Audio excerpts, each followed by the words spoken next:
దయచేసి దయచేసి అందరూ రావాలి, ఎదురున్న సీట్లో కూర్చోవాలి దయచేసి. చిన్న దయచేసి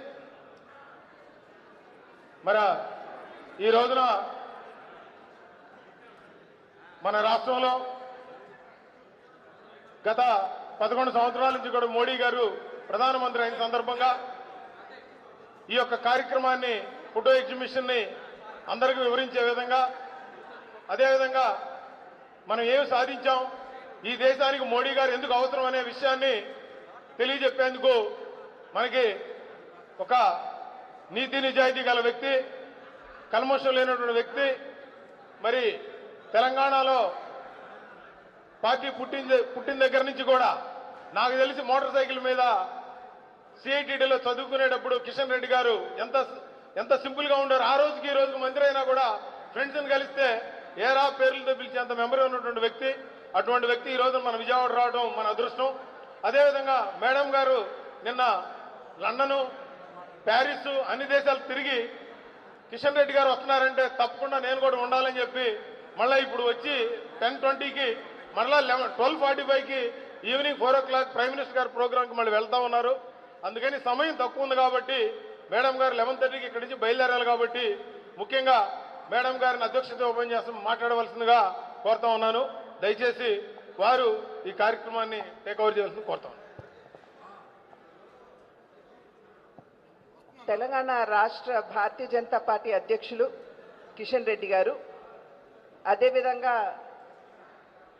పార్టీ ఆంధ్ర రాష్ట్ర ప్రధాన కార్యదర్శులు తపనా చౌదరి గారు, బిట్రా శివనారాయణ గారు, పాతూరు నాగభూషణం గారు, జిల్లా అధ్యక్షులైనటువంటి అడ్డూరి శ్రీరామ్ గారు ఉన్నారు, సురేష్ రెడ్డి గారు ఉన్నారు, బ్రహ్మం గారు, అదేవిధంగా వల్లూరి జయప్రకాష్ నారాయణ గారు, కుమారస్వామి గారు, మట్టా ప్రసాద్ గారు, షేక్ బాజీభాయ్, అదేవిధంగా పాత్రికేయ మిత్రులకి, సోదర సోదరీమణులందరికీ కూడా పేరు పేరున ముందుగా నా నమస్కారాలు నేను తెలియజేస్తున్నాను. మనందరికీ తెలుసు, 3వ పర్యాయం భారతీయుల యొక్క విశ్వాసాన్ని చూరగొని మంచి మెజారిటీ తోటి భారతదేశంలో తిరిగి భారతీయ జనతా పార్టీ పగ్గాలు చేపట్టినటువంటి విషయం మనందరికీ తెలుసు. 3వ పర్యాయం పగ్గాలు చేపట్టిన తర్వాత 1 సంవత్సరం ముగిసింది. ప్రతి సంవత్సరం కూడా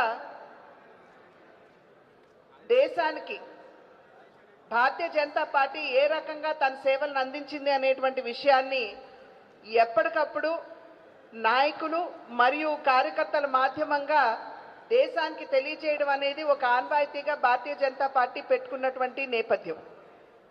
ఆ సందర్భంలోనే ఇవాళ పెద్దలు కిషన్ రెడ్డి గారు కేంద్రం ప్రతి రాష్ట్రానికి కూడా కేంద్ర నాయకుల్ని పంపించి వారికి అన్ని విషయాలు కూడా సవివరంగా తెలియజేస్తూ ఏ విధంగా దేశానికి ఒక సుపరిపాలన, దృఢమైనటువంటి నాయకత్వాన్ని భారతీయ జనతా పార్టీ అందించిందో వారు అందరికీ తెలియజేయాలి అనేటువంటి ఆదేశం ఇచ్చినటువంటి సందర్భంలో ఇవాళ పెద్దలు కిషన్ రెడ్డి గారు ఇక్కడ ఆంధ్ర రాష్ట్రానికి రావడం జరిగింది.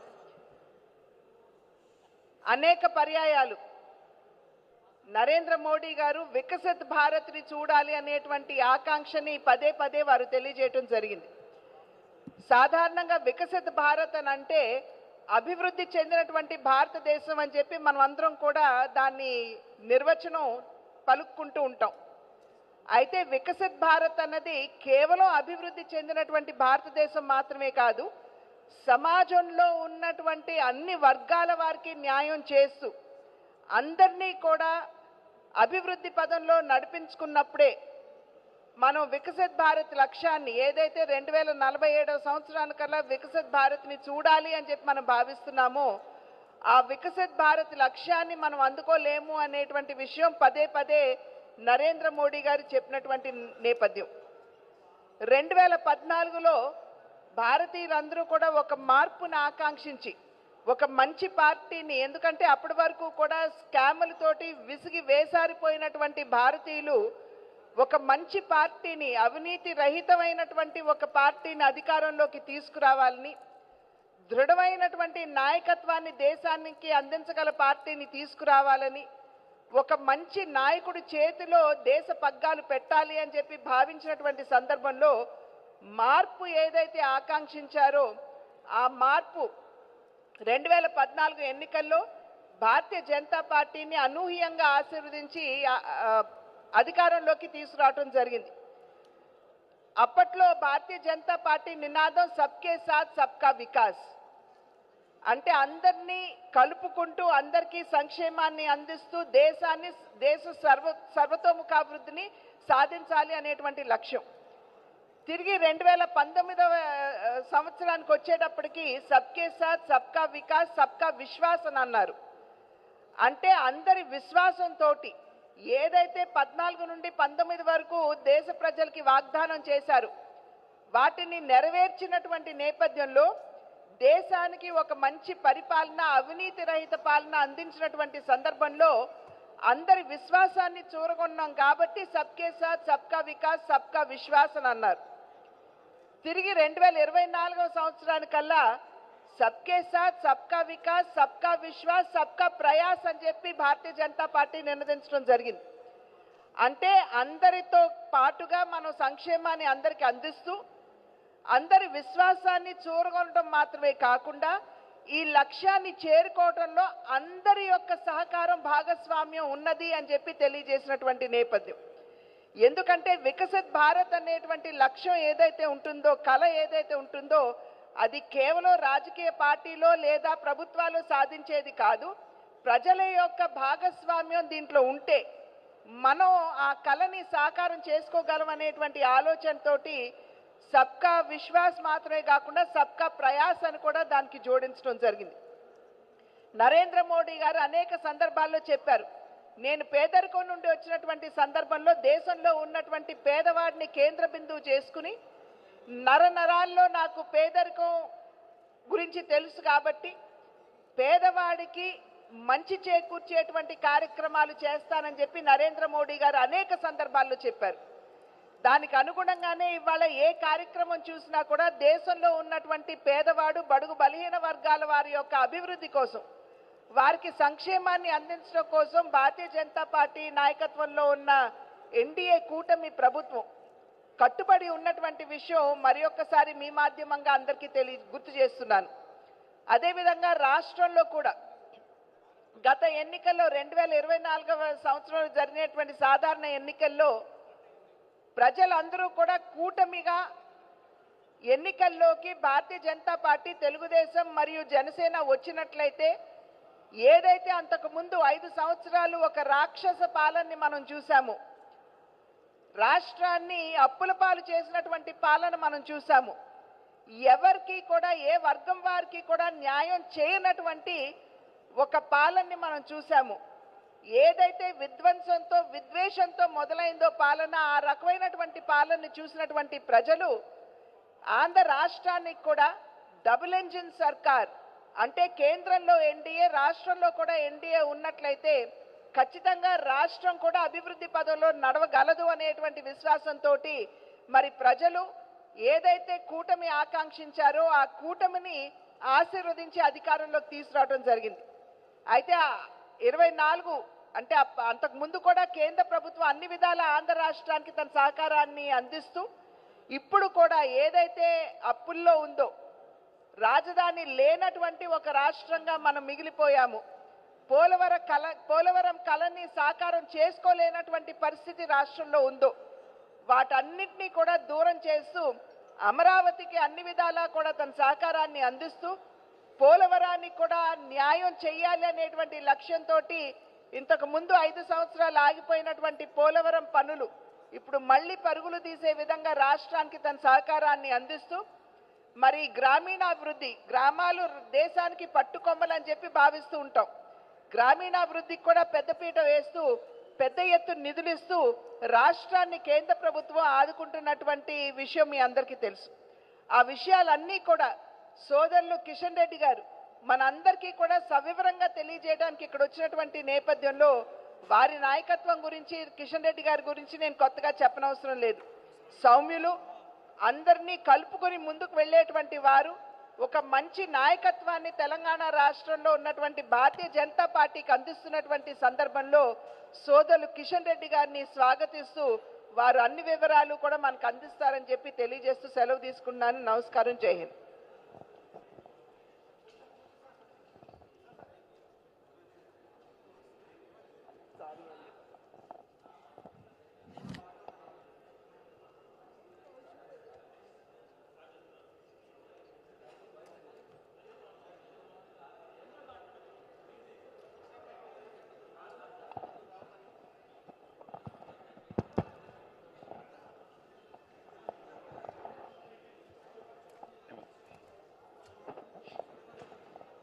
అందరికీ నమస్కారం. కార్యకర్తలు ఎవరైతే ఉన్నారో దయచేసి ఎవరు మాట్లాడకండి. అవసరం అనుకుంటే బయటికి వెళ్ళి మాట్లాడుకోండి. ఈ హాలు మీటింగ్కి ఉపయోగపడదు, రీసౌండ్ వస్తుంది. కాబట్టి పత్రికా విలేకరులు మనం చెప్పాల్సినటువంటి అంశం వాళ్ళకు అర్థం కావాలి, వాళ్ళు వినబడాలి. రెండోది, వాళ్ళ ద్వారా మన తెలుగు ప్రజలకు మరి వివరాలు చేరాలి. కాబట్టి దయచేసి అందరూ సహకరించాలి. నరేంద్ర మోడీ గారు మూడవసారి ప్రధానమంత్రిగా నిన్నటి రోజు ప్రమాణ స్వీకారం చేయడం జరిగింది. ఈ సందర్భంగా దేశవ్యాప్తంగా భారతీయ జనతా పార్టీ నేతృత్వంలోని నరేంద్ర మోడీ గారి నేతృత్వంలోని ఎన్డీఏ ప్రభుత్వం ఈ 11 సంవత్సరాలలో చేపట్టినటువంటి అనేక సంక్షేమ కార్యక్రమాలు కానీ, చేసినటువంటి అనేక అభివృద్ధి కార్యక్రమాలు కానీ, తీసుకున్నటువంటి అనేక విప్లవాత్మకమైనటువంటి నిర్ణయాలు కానీ, వీటన్నిటిని కూడా మరొకసారి ప్రజలకు జ్ఞాపకం చేయాలి అనే ఉద్దేశంతో ఈరోజు విజయవాడలో మీ ద్వారా తెలుగు ప్రజలతో మాట్లాడడం కోసం రావడం జరిగింది. ఈరోజు మీకు అందరికీ తెలుసు, నరేంద్ర మోడీ గారు అధికారంలోకి వచ్చినటువంటి ఈ 11 సంవత్సరాలలో అన్ని రంగాలలో కూడా, అది గ్రామీణ ప్రాంతం కానీ, లేకపోతే మౌలిక వసతులు కానీ, బడుగు బలైన వర్గాల ప్రజలు కానీ, అన్ని రంగాలలో కూడా దేశం మరి ముందుకు తీసుకెళ్తున్నటువంటి పరిస్థితి మనకు స్పష్టంగా కనిపిస్తుంది. అన్ని వర్గాలకు న్యాయం చేయాలి, అన్ని వర్గాల ప్రజలకు సంక్షేమ ఫలాలు అందాలి అనేటువంటి లక్ష్యంతో సబ్కే సాత్ సబ్కా వికాస్ అనేటువంటి ఆలోచన విధానంతో నరేంద్ర మోడీ గారి ప్రభుత్వం ముందుకెళ్తా ఉంది. స్వాతంత్రం వచ్చిన తర్వాత 11 సంవత్సరాలు పరిపాలించిన తర్వాత కూడా ఒక్క రూపాయి అవినీతి జరిగిందని ఈ దేశంలో ఏ రాజకీయ పార్టీ కానీ, మా ప్రత్యర్థులు కానీ, లేక ఏ మీడియా కానీ ఈరోజు ఆరోపించేటువంటి పరిస్థితి లేదు.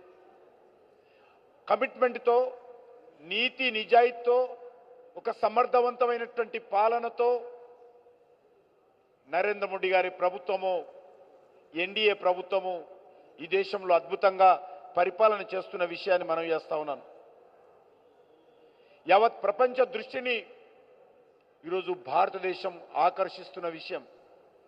ప్రపంచమంతా కూడా అనేక విషయాలలో భారతదేశం గురించి చర్చించుకుంటున్నటువంటి పరిస్థితి ఈరోజు మనకు స్పష్టంగా కనిపిస్తూ ఉంది. నేడు మోడీ గారి నాయకత్వంలో సేవ, సుపరిపాలన, పేదలు, అణగారిన వర్గాలకు పెద్దపీట వేస్తూ ఈరోజు 11 సంవత్సరాలుగా పరిపాలన చేస్తూ ఉన్నాం. ముఖ్యంగా 4 సెక్టార్స్ వెల్ఫేర్ యాక్టివిటీలో 4 సెక్టార్స్ను నరేంద్ర మోడీ గారి ప్రభుత్వం మరి దృష్టిలో పెట్టుకొని పనిచేస్తూ ఉంది. పేద ప్రజలు, రైతులు, మహిళలు, యువకులు, ఈ 4 సెక్టార్స్ను కేంద్ర ప్రభుత్వం దృష్టిలో పెట్టుకొని అనేక రకాల కార్యక్రమాలు తీసుకోవడం జరిగింది. మీకు అందరికీ తెలుసు, భారత్లో జరిగినటువంటి పురోగతి కారణంగా ఈరోజు భారతదేశము జపాన్ లాంటి దేశాన్ని కూడా అధిగమించి ప్రపంచంలో 4వ అతిపెద్ద ఆర్థిక వ్యవస్థగా ఈరోజు భారతదేశం అవతరించింది. దేశ ప్రజల సహకారంతో, దేశంలో ఉన్నటువంటి అన్ని ప్రజల యొక్క సహకారంతో ఈరోజు భారతదేశము ఎవరు ఊహించని విధంగా 4వ అతిపెద్ద ఆర్థిక శక్తిగల దేశంగా, ఆర్థిక వ్యవస్థగా ఈరోజు భారతదేశం అవతరించింది. 2014లో నరేంద్ర మోడీ గారు ప్రధానమంత్రిగా బాధ్యతలు చేపడుతున్నప్పుడు ఇండియన్ ఎకానమీ $2.1 ట్రిలియన్ ఉండేది. తాజాగా ఈరోజు $4 ట్రిలియన్ ఎకానమీకి ఈరోజు భారతదేశం చేరుకోవడము చాలా గొప్ప విషయం అని మనవి చేస్తా ఉన్నాను. మాకు పూర్తి విశ్వాసం ఉంది, సమీప భవిష్యత్తులో భారతదేశము 5 ట్రిలియన్ ఎకానమీకి భారతదేశం చేరుకుంటుందని మీకు మనవి చేస్తా ఉన్నాను. అంతేకాకుండా ఈ యొక్క 9 సంవత్సరాల లోపల భారతదేశము 25 కోట్ల మంది ప్రజలను దారిద్ర్య రేఖ నుంచి బయటకు తీసుకురావడం జరిగింది. 2014లో 29.17% పేదరికంలో ప్రజలు ఉండేవారు. ఈరోజు 23 నాటికి 29% ఉన్నటువంటి పేద ప్రజలు ఈరోజు 11.28%కు తగ్గారని, ఇది భారతదేశము సాధించినటువంటి గొప్ప విజయంగా ఈ సందర్భంగా భావిస్తా ఉన్నాం. అంతేకాకుండా కేంద్ర ప్రభుత్వం చేపట్టినటువంటి అనేక పథకాలు క్షేత్రస్థాయిలో పకడ్బందీగా అమలు జరుగుతున్న విషయాన్ని మనం చేస్తా ఉన్నాను. మనకందరికీ తెలుసు, గతంలో దేశానికి ప్రధానమంత్రిగా పనిచేసినటువంటి రాజీవ్ గాంధీ గారు ఢిల్లీ నుంచి 100 రూపాయలు పంపిస్తే లబ్ధిదారులకు 15 రూపాయలే చేరుతా ఉన్నాయి. 85 రూపాయలు మధ్య దళారీలు దోపిడీ చేస్తున్నారని ప్రకటించిన విషయం మనం చేస్తా ఉన్నాను. రాజీవ్ గాంధీ యొక్క ఇచ్చినటువంటి స్టేట్మెంట్ను దృష్టిలో పెట్టుకొని ఈ దేశంలో నరేంద్ర మోడీ గారి ప్రభుత్వము గత 11 సంవత్సరాలుగా సంక్షేమ కార్యక్రమాల అమలు విషయంలో డిజిటల్ ట్రాన్సాక్షన్ ద్వారా అన్ని రకాల welfare activities, developmental activities, transactions అన్ని కూడా డిజిటల్ ట్రాన్సాక్షన్లు చేస్తూ ఉన్నాం. దాని కారణంగా 15 రూపాయలు కాదు, 100కు 100 రూపాయలు ఈరోజు పేద ప్రజలకు చేరే విధంగా గత 11 సంవత్సరాలుగా మోడీ గారి ప్రభుత్వము, ఎన్డీఏ ప్రభుత్వము కృషి చేస్తుందనే విషయాన్ని కూడా ఈ సందర్భంగా మనవి చేస్తున్నాను. మీకు అందరికీ తెలుసు, కరోనా వచ్చినప్పుడు పేద ప్రజలు ఎవ్వరు కూడా ఆకలితో ఉండడానికి వీలు లేదు అని నిర్ణయం తీసుకొని కరోనా సమయంలో ప్రతి పేదవాడికి ప్రతి నెల 5 కేజీల బియ్యం ఉచితంగా ఇవ్వాలని కేంద్ర ప్రభుత్వం నిర్ణయించింది. ఆ రోజు నుంచి ఈ రోజు వరకు కూడా, కరోనా అయిపోయిన తర్వాత కూడా పేద ప్రజలకు ఇస్తున్నటువంటి ఉచిత బియ్యం పథకాన్ని ఆపకుండా సుమారు 81 కోట్ల మందికి 140 కోట్ల మంది ఉంటే 81 కోట్ల మందికి ప్రతి నెల ఏ ఒక్కరికి ఆపకుండా, ఏ రోజు ఆలస్యం చేయకుండా ఈరోజు ఉచిత బియ్యం పేద ప్రజలకు అందిస్తున్నటువంటి గొప్ప కార్యక్రమాన్ని మోడీ గారు చేపట్టిన విషయాన్ని మనవి చేస్తా ఉన్నాను. ఇంత పెద్ద ఎత్తున food grains free food grain distribution scheme ప్రపంచంలో ఏ దేశంలో కూడా లేదు.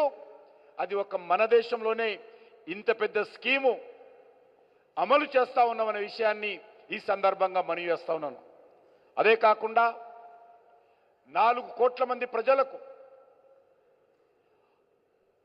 ఇల్లు నిర్మాణం చేసి హ్యాండ్ ఓవర్ చేసినటువంటి ఘనత కూడా నరేంద్ర మోడీ గారి ప్రభుత్వానికి దక్కుతుంది. అంతేకాదు అనేక రకాల మౌలికమైనటువంటి మార్పులు మోడీ గారి ప్రభుత్వం తీసుకొచ్చింది. ప్రణాళిక సంఘం స్థానంలో నీతి ఆయోగ్ను తీసుకొచ్చి మారుతున్నటువంటి సామాజిక ఆర్థిక రాజకీయ పరిస్థితుల నేపథ్యంలో కేంద్ర పథకాలు రాష్ట్రాలకు పూర్తి స్థాయిలో ఉపయోగపడే విధంగా ఏ అవసరాలు ఉన్నాయో సమగ్రంగా గుర్తించే విధంగా నీతి ఆయోగ్ను ప్రవేశపెట్టినటువంటి విషయాన్ని మీ దృష్టికి తీసుకొస్తా ఉన్నాను. దేశంలో స్వాతంత్రం వచ్చిన తర్వాత మొదటిసారి ట్యాక్స్కి సంబంధించి పన్నులకు సంబంధించి సమగ్రమైనటువంటి మార్పులు చేయడం జరిగింది. జిఎస్టీ తీసుకురావాలని అనేక సంవత్సరాలుగా అనేక మంది ప్రధానమంత్రులు ఆలోచన చేసినప్పటికీ కూడా దానిని అమలు చేయలేకపోయాం. మోడీ గారు వచ్చిన తర్వాత ఈరోజు goods and service tax GST అనేక రకాల ఒత్తిళ్లు వచ్చినప్పటికీ కూడా ధైర్యంగా తట్టుకొని ఈ దేశంలో 1 నేషన్ 1 ట్యాక్స్ జిఎస్టీ తీసుకొచ్చిన విషయాన్ని ఈ సందర్భంగా మనవి చేస్తున్నాను. అనేక రకాల అనుమానాలు వ్యక్తం చేశారు. కానీ ఈరోజు జిఎస్టీ తీసుకొచ్చిన తర్వాత సాధ్యమైనంత వరకు మరి అవినీతి తగ్గింది. అదే రకంగా మోసాలు కూడా తగ్గాయనే విషయాన్ని ఈ సందర్భంగా మనవి చేస్తున్నాను. అంతేకాకుండా ఈరోజు పన్నుల సేకరణ తర్వాత జిఎస్టీతో 50% ఆయా రాష్ట్రాలకు జిఎస్టీలో ఇస్తున్న విషయాన్ని మనవి చేస్తా ఉన్నాను. అంతేకాకుండా 2014 ముందు స్వాతంత్రం వచ్చినప్పటి నుంచి 2014 వరకు డివల్యూషన్ ఫండ్స్ కింద రాష్ట్రాలకు 32% వచ్చింది. అనేక సార్లు 1%, 2% పెంచుకుంటూ 2014 వరకు 1947 నుంచి 2014 వరకు లెక్కిస్తే 32% డివల్యూషన్ ఆఫ్ ఫండ్స్ స్టేట్స్కి వచ్చేది. కానీ ఒక ముఖ్యమంత్రిగా రాష్ట్రాల పరిస్థితి నరేంద్ర మోడీ గారికి తెలుసు కాబట్టి రాష్ట్రాలు కూడా ఆర్థికంగా బలంగా ఉండాలి అని ఆకాంక్షించేటువంటి వ్యక్తిగా నరేంద్ర మోడీ గారు ప్రధానమంత్రి అయిన తర్వాత 32% ఉన్నటువంటి డివల్యూషన్ ఫండ్స్ను ఈరోజు మరి 42%గా పెంచిన విషయాన్ని, పెంచి రాష్ట్రాలకు నిధులు సమకూరుస్తున్న విషయాన్ని నేను ఈ సందర్భంగా మనవి చేస్తున్నాను. ఇది చాలా గొప్ప నిర్ణయము, ధైర్యమైనటువంటి నిర్ణయము, రాష్ట్రాలు బలపడాలని కోరుకునేటువంటి నిర్ణయం అని కూడా ఈ సందర్భంగా మనవి చేస్తా ఉన్నాను. అదేవిధంగా ఈరోజు ఈ యొక్క డెవల్యూషన్ ఆఫ్ ది ఫండ్ కింద నరేంద్ర మోడీ గారు రాకముందు రాష్ట్రాలకు అంటే 2014 లెక్క తీసుకుంటే ఆ రోజు మరి యూపీఏ హయాంలో 10 సంవత్సరాలలో 2004 నుంచి 2014 వరకు మరి 10 సంవత్సరాలలో 18 లక్షల కోట్లు యూపీ హయాంలో రాష్ట్రాలకు ఇవ్వడం జరిగింది 10 ఇయర్స్లో 2004 to 14. మరి ఈ యొక్క 32% నుంచి 42% పెంచిన తర్వాత ఎన్డీఏ ప్రభుత్వం మోడీ గారి ప్రభుత్వం వచ్చిన తర్వాత 2014 నుంచి 2024 వరకు 70 లక్షల కోట్లు 18 లక్షలు ఉన్నటువంటి రాష్ట్రాలకు ఇస్తున్న నిధులు ఈరోజు 70 లక్షల వరకు చేరుకున్నదనే విషయాన్ని ఈ సందర్భంగా మనవి చేస్తున్నాను. ఇది ముఖ్యమంత్రిగా తనకున్నటువంటి గత అనుభవాన్ని దృష్టిలో పెట్టుకొని మోడీ గారు రాష్ట్రాల హక్కులను గౌరవించేటువంటి మొట్టమొదటి చర్య డెవల్యూషన్ ఆఫ్ ది ఫండ్స్ అనే విషయాన్ని ఈ సందర్భంగా మనవి చేస్తున్నాను. అంతేకాకుండా కేంద్ర ప్రభుత్వము మరి పెద్ద నోట్ల రద్దు చేయడం జరిగింది. బ్లాక్ మనీ కానీ ఉగ్రవాదం కానీ దొంగ నోట్లను కానీ అప్పుడు ఉన్నటువంటి పరిస్థితుల్లో దేశ ఆర్థిక వ్యవస్థను చక్కబెట్టడం కానీ వీటన్నిటి దృష్టి పెట్టుకొని పెద్ద నోట్లు రద్దు చేయడం జరిగింది. అనేక రకాలుగా విమర్శలు వచ్చినప్పుడు కూడా ఈరోజు పెద్ద నోట్ల రద్దు చాలా ఉపయోగపడింది. ముఖ్యంగా ఉగ్రవాదం అరికట్టబడింది. అదేవిధంగా మీకు అందరికీ మనవి చేస్తా ఉన్నాను, సులభతరమైనటువంటి పన్నుల విధానం వచ్చిన తర్వాత వేధింపులు లేకుండా అందరిని కూడా అర్హత ఉన్నటువంటి వాళ్ళు ఆదాయం ఉన్నటువంటి వాళ్ళు పన్నులు చెల్లించాలని మోడీ గారు పిలుపునివ్వడంతో దేశంలో మరి ఏ రకంగా పన్నులు కట్టేటువంటి వాళ్ళ సంఖ్య కూడా పెరిగిందో మరి ప్రజలు అర్థం చేసుకోవాల్సిన అవసరం ఉంది. 2014లో 6,91,00,000 మంది ఈ దేశంలో పన్ను కట్టేవాళ్ళు ఉండేవాళ్ళు.